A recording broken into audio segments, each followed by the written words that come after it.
மதுரை மாநகராட்சியில் வரி விதிப்பு முறைகேடு விவகாரத்தில் 55 பேருக்கு தொடர்பு இருப்பதாக அதிர்ச்சி தகவல் வெளியாகியிருக்கிறது.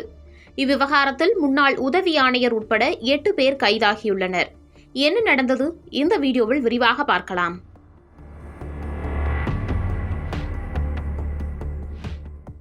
மதுரை மாநகராட்சியில் அதிகாரிகளின் பாஸ்வேர்டுகளை மோசடியாக பயன்படுத்தி பல கோடி ரூபாய் மதிப்பிலான வரி விதிப்பு பணத்தில் முறைகேடு செய்யப்பட்டுள்ளதாக வெளியான தகவல்தான் இந்த விவகாரத்தின் முக்கிய திருப்பமாக அமைந்தது.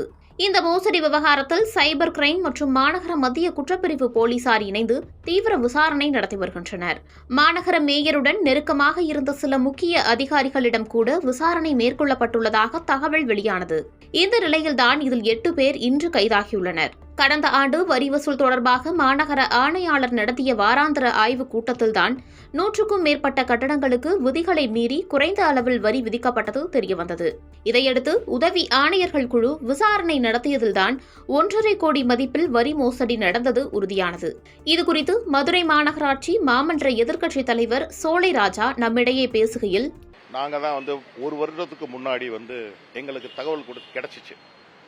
கிட்டத்தட்ட மாநகராட்சி கூட்டம், மாமன்ற கூட்டம் மாசத்துக்கு ஒரு தடவை தான் கூடும். இதில் 15 லட்சம் மக்கள் இருக்காங்க மதுரை மாநகராட்சியில். 5 லட்சம் மக்கள் ஃப்ளோட்டிங் பாப்புலேஷன் போறவங்க. கிட்டத்தட்ட அது மாதத்துக்கு ஒரு தடவை தான் அந்த மாநகராட்சி கூட்டம். ரொம்ப சென்சேஷனலான கூட்டம். எல்லா ஹெச்ஓடிஸும் அங்கே இருப்பாங்க, எல்லா அதிகாரிகளும் அதில் இருப்பாங்க. ஸோ அதன் அடிப்படையில் அந்த கூட்டத்தில் பிரதான எதிர்க்கட்சின்ற முறையில் நான் எழுந்திருச்சு, வருவாய் இழப்பு இருக்குங்க, வரி ஏய்ப்பு 100லேருந்து 150 கோடி. இப்போ இந்த கவர்மெண்ட் ஏற்கனவே 100லேருந்து 100% வரி வீட்டில் இருக்கிறவங்களுக்கும் குடியிருப்புக்கும் கமர்ஷியலுக்கு 150 ஏற்றிருக்கிறாங்க. இதுவே ரொம்ப கஷ்டம். ஆனாலும் இதை என்ன பண்றாங்க, மிட்டா மெராஸ்தாரா இருக்கிறவங்கெல்லாம் சேர்ந்து அந்த ரெசிடென்சியல் லெவலில் தான் இவங்க வரியை கட்டுறாங்க. கமர்ஷியல் பில்டிங்கை யூஸ் பண்ணிக்கிட்டு இதுக்கு கீழே இருந்து மேலே வரைக்கும், மண்டல தலைவரில் இருந்து கீழே இருக்கிற வரைக்கும் பண்ணிக்கிட்டு இருக்கிறாங்க. அதனால இது உரிய நடவடிக்கை எடுத்து 100லேருந்து 150 கோடி வருவாய் இழப்பு இருக்கு, இது உடனே கண்டுபிடிக்கணும்னு சொல்லி தினேஷ்குமார் ஐஏஎஸ் கமிஷனர்கிட்ட சொன்னோம். அவர் நான் விசாரணைக்கு உட்கொள்கிறேன் பண்றேன்னு சொன்னாங்க. அடுத்த மாச கூட்டத்தை வரைக்கும் எந்த தகவலும் எங்களுக்கு இல்லை. அடுத்த ஒரு மாசம் கழிச்சு நாங்கள் அதே கூட்டத்தில், அடுத்த மாதிரி கூட்டத்தில் நாங்கள் எந்திரிச்சு கேள்வி கேட்கிறோம். என்ன மாதிரி நீங்க எடுத்திருக்கீங்க, என்ன நாங்கள் குழு அமைச்சிருக்கிறோம், விசாரணை பண்ணிக்கிட்டு இருக்கோம்னா. சார், ஒரு படி மேலே நீங்க யாரு ரெசிடென்சியல் எதுன்னு கண்டுபிடிக்கிறதுக்கு ஒரு கைட்லைன் கொடுக்குறேன். தமிழ்நாடு எலக்ட்ரிசிட்டி போர்டு மதுரை டிவிஷனை பிடிச்சி இந்த ஏரியாவில் பூரா யார் ரெசிடென்சியல் கரண்ட், யாரெல்லாம் கமர்ஷியல் கரண்ட்னு பாருங்க.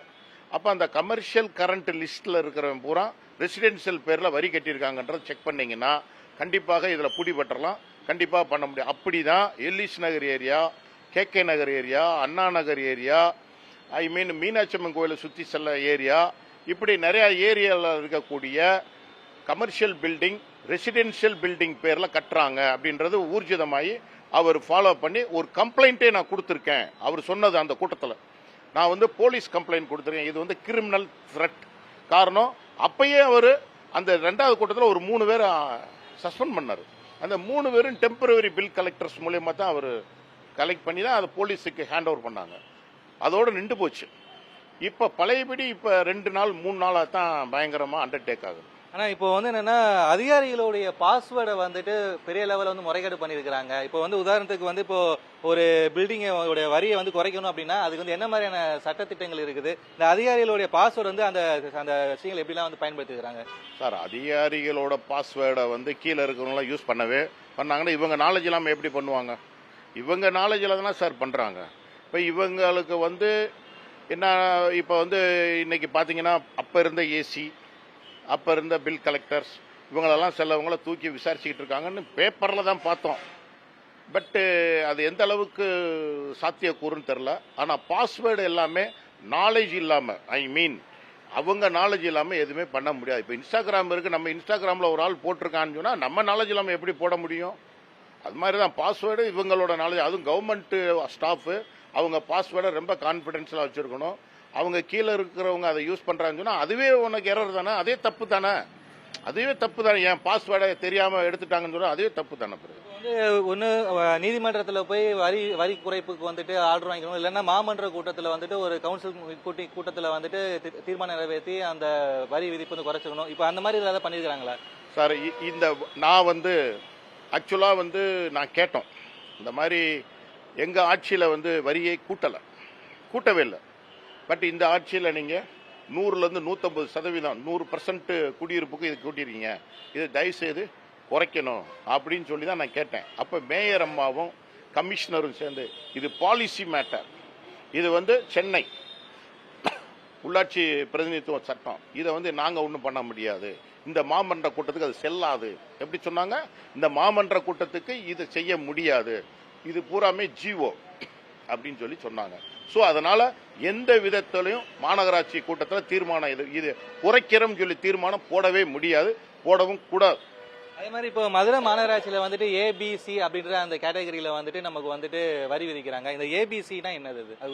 அது பாமர மக்களுக்கு புரியுற மாதிரி சொல்லுங்களேன் சார். ஏ சென்டர்னா இப்போ மீனாட்சி அம்மன் கோயிலை சுற்றி இருக்கு, பார்த்துருப்பீங்க, அது கொஞ்சம் இதாக இருக்கும். பி சென்டர்ன்றது இப்போ எங்கள் இந்த பெத்தானியாபுரம் ஏரியா.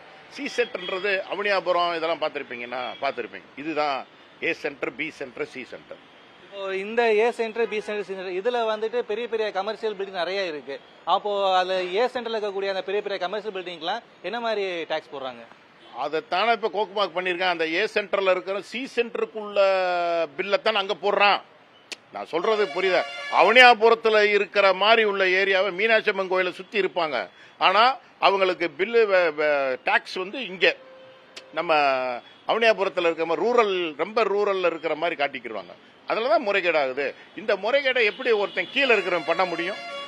எப்படி பண்ண முடியும்? இது அத்தாரிட்டியே மேல இருந்து கீழே தான் பண்ண முடியும், அவங்க சொல்றதான். அதனால இதை முழுக்க மண்டல தலைவர்ல இருந்து கீழே வரைக்கும் விசாரிக்கணும், முழுமையா விசாரிச்சு தான் இதுக்கு ஒரு இது பண்ணணும். நாங்கள் விரைவில் இதுக்கான நாங்கள் கேட்போம். உங்களுக்கு ஏற்கனவே தெரியும், முதலமைச்சர் வந்து சேலத்தில் வந்து ஒரு பெரிய மாநாடே போட்டார்.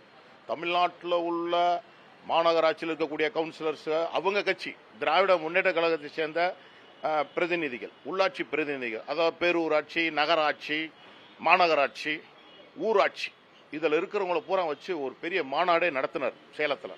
அப்போ அவர் வந்து நம்ம முதல்வர் வந்து என்ன சொன்னாங்கன்னா, யாராவது தப்பு பண்ணீங்கன்னால் பதவி நீக்கம் செய்யப்படுவீர்கள் அப்படின்னு சொன்னார். அதை பண்ணுவார்னு நாங்கள் எதிர்பார்க்குறோம். ஆனால் எனக்கு அந்த நம்பிக்கையும் இல்லை. ஒரு வருஷத்துக்கு முன்னாடி நடந்த குற்றம் இப்போ திருப்பி கூப்பிட்றீங்கன்னு சொன்னால் இது ஏதோ கண் துடைப்புக்கு நடக்கிற மாதிரி தான் இருக்கு. அதை முதல்வர் வந்து உரிய நடவடிக்கை எடுத்து வெளிப்படைத்தன்மையான விசாரணை இல்லாவிட்டால் நாங்கள் வந்து எங்கள் எழுச்சி தமிழர், புரட்சி தமிழர் ஐயா எடப்பாடியாரோட அனுமதி ஆணைக்கிணங்க எங்கள் மதுரை மாநகர் மாவட்ட செயலாளர் அண்ணன் செல்லூர் அவர் தலைமையில் மிகப்பெரிய போராட்டத்தை, இந்த உரிய வெளிப்படை விசாரணை வேணும், குற்றவாளி அனைவரும் கைது செய்யப்பட வேண்டும், விசாரணைக்கு உட்கொள்ள வேண்டும் என்பதற்காக நாங்கள் பெரிய போராட்டம் நடத்துவோன்றதை நான் தெரிவித்துக்கிறேன். நீங்க சொல்ற மாதிரி இப்போ 2, 3, 4, 5 அந்த மண்டலத்துல தான் இந்த பெரிய லெவலில் முறைகேடு நடந்திருக்கு. இதுல வந்து எந்த மண்டலத்தோடைய தலைவர் வந்து அதிக லெவலில் வந்து முறைகேடு ஈடுபடுற வாய்ப்பு இருக்கிறதா நீங்க நினைக்கிறீங்க? அது எனக்கு ஒன்றும் நம்ம வந்து எதிர்கட்சி தலைவர் சரியா சொல்லணும். இப்ப வரைக்கும் நம்ம கரெக்டான சொல்லியிருக்கிறோம். அவங்க வந்து 1வது மண்டலத்தை மட்டும் விட்டுருக்காங்கன்னு நினைக்கிறேன். மொத்தம் 5 மண்டலம் 4 இதில் தான் நான் பார்த்துக்கிட்டு இருக்கோம். எங்களுக்கு வந்து நாங்கள் எதிர்கட்சியாக இருக்கோம், நாங்கள் போய் உள்ள என்ன நடக்குன்னு தெரியாது. 4 இதில் வந்து 2, 3, 4, 5 தான் போட்டிருக்கிறாங்க, 1வது மண்டலத்தை போடல. ஸோ இந்த 4 மண்டலத்துக்கு தான் விசாரணை இருக்கும், தீவிரமாக இருக்கும்னு நான் நினைக்கிறேன். இப்போ அதே மாதிரி வந்து இப்போ அதிமுக சார்பா வந்து இந்த வரி விதிப்பு முறைகளை வந்து கண்டிச்சு ஒரு பெரிய லெவலில் போராட்டம் வந்து பண்ண போறதா சொல்லியிருக்கீங்க. அதுல வந்து யாரெல்லாம் கலந்துக்க வாய்ப்பு இருக்குது? தமிழ்நாடு பூரா போன வருஷம் இந்த வரியை அவங்க வந்த உடனே, திமுக அரசு வந்த உடனே ஏத்துனாங்க. அதாவது வந்த உடனே 100% வரி ரெசிடென்சியலுக்கும் கமர்ஷியலுக்கு 150% ஏத்துனாங்க. உடனே அதை கண்டிச்சு தமிழ்நாடு பூரா எடப்பாடியாரோட ஆணைக்கிணங்க தமிழ்நாடு பூரா பண்ணோம். இங்கேயும் நாங்கள் பண்ணோம். இங்கே வந்து ஒருங்கிணைந்த மதுரை மாவட்டம் ரெவன்யூ டிஸ்ட்ரிக்ட் அவர் உதயகுமார் அண்ணன், செல்லூர் ராஜ் அண்ணன், ராஜன் செல்லப்பா அண்ணன் தலைமையில் தான் என்னோட முயற்சியில் இதே பெத்தானிபுரத்தில் இங்கே பின்னாடி இங்கே தான் நடத்தணும். ஏன்னா நாம் எதிர்கட்சி தலைவர் என்னோட வார்டு இது மீட்டிங் பிளேஸ். ஸோ இங்கே தான் நடத்த போகிறோம். அதனால் இப்போ விரைவில் அதே மாதிரி எங்கள் 3 இவங்களை சேர்த்து, ஏன்னா இது வந்து முழுக்க முழுக்க மதுரை மாநகராட்சியோட பிரச்சனை. இந்த 100 வார்டு பார்த்தீங்கன்னா ஸ்கேட்டர் ஆகிட்டு கிடக்குது, 3 மாவட்டத்துக்குள்ளேயும் இருக்குது, எங்களோட கட்சி மாவட்டம். ஸோ அதனால் 3 மாவட்ட செயலாளர்களையும் வச்சு அவர் இணங்க இவர் செல்லூர்ராஜ் தலைமையில் கண்டிப்பாக உதயகுமார் அண்ணன், செல்லூர்ராஜ் அண்ணன், ஒரு ராஜ்சல் பண்ணாச்சு. இப்போ வந்து இந்த முறைகேட்டில் வந்து ஈடுபட்ட இப்போ அந்த வணிக வளாகத்தில் இருக்கவங்களுடைய அப்போ அவங்களுடைய மேலே என்ன மாதிரி நடவடிக்கை எடுக்கணும்னு சொல்ல வரீங்க நீங்கள்? இப்போ சீட்டிங் பண்ணியிருக்காங்க, அதில் வந்துட்டு இப்போ கமர்ஷியல் இருக்க பில்டிங்க்கு வந்துட்டு வீட்டு வரின்னு சொல்லி அவங்க வந்து முறையில் ஈடுபடுறாங்க. அந்த மாதிரி வந்து முறைகளை வந்து ஈடுபட்ட அதிகாரிகள் மேலேயும் அதுக்கு வந்து துணை போன கட்சிக்காரங்க மேலேயும் வந்துட்டு இப்போ ஒரு திருத்தமாக ஒரு நடவடிக்கை எடுத்துருக்காங்க. அந்த கமர்ஷியலாக பில்டிங் வச்சிருக்காங்கல்ல அந்த ஓனர்ஸ், அவங்க மேலே என்ன மாதிரி நடவடிக்கை எடுக்கணும்னு? இந்த வரி ஏய்ப்பு பண்ணிட்டாங்கன்னு சொன்னால் இத்தனை வருஷம் அவங்க பண்ண மேலே அவங்க மேலே ஃபைன் போடுவாங்க. இது கிரிமினல் ஆக்ட், கண்டிப்பாக இது வந்து நான் பெயிலபிள் அஃபென்ஸ். கண்டிப்பாக அவங்க வந்து உள்ளாட்சி பிரதிநிதித்துவப்படி அவங்க சிறைக்கு செல்வார்கள். அதுக்கான வரி ஏய்ப்பையும் அவர்கள் கட்ட வேண்டும். இதுதான் அதில் சட்டத்தோட முடிவு.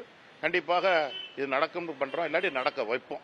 இப்போ இந்த விசாரணையில வந்து அரசியலோடைய இது இருக்கான்னு நினைக்கிறீங்களா? தலையீடு கண்டிப்பா அரசியல் தலையீடு இருக்க போய் தானே 1 வருஷமா ஒண்ணுமே பண்ணல. இன்னைக்கு கூட பேப்பரை பாருங்க, நேற்று பேப்பரை பாருங்க, பூரா அந்த ரிட்டையர்ட் ஆனவங்க அந்த டெம்பரரியால தானே பண்றாங்க. இவங்க எப்படி பண்ணியிருப்பாங்க? மேல இருக்கிறவங்க சொல்லாமையா பண்ணுவாங்க? தொற்றுக்கணும்ல இந்நேரம். விசாரணை கூட யாரையும் கூப்பிடலையா அவங்க? அப்ப ஆளுங்கட்சி தலையீடு இருக்கு, சும்மா சோகாஸ் தான் இது. இப்ப கடைசி ஒரு கேள்வி, இப்போ சமீப காலத்துக்கு இப்போ ஒரு சில மாசத்துக்கு முன்னாடி மேயருடைய கணவர் பொன்வசந்த் அவர் வந்துட்டு கட்சியில இருந்து தற்காலிகமா வந்து பணி நீக்கம் செய்யப்பட்டாரு. இந்த விவகாரத்துக்கும் அவருக்கும் சம்பந்தம் இருக்குன்னு நினைக்கிறீங்களா? சார், இது அவருக்கு தலையிடுவதற்கு இல்லைன்றது எப்படி தெரியும்னா, அந்தந்த மண்டல தலைவர்கள் மூலியமா தான் எதா இருந்தாலும் இதுல வந்து சுப்ரீம் அத்தாரிட்டி மண்டல தலைவர்கள் தான். இவங்க எல்லாம் ரெக்கமெண்ட் பண்ணாதான் அங்க போகும். ஸோ இங்க வந்து இவங்க சொல்லியிருக்காங்களா போயிருக்கான்றது பிஹைண்ட் த ஸ்கிரீன், அது நம்மளுக்கு சரியா தெரியல.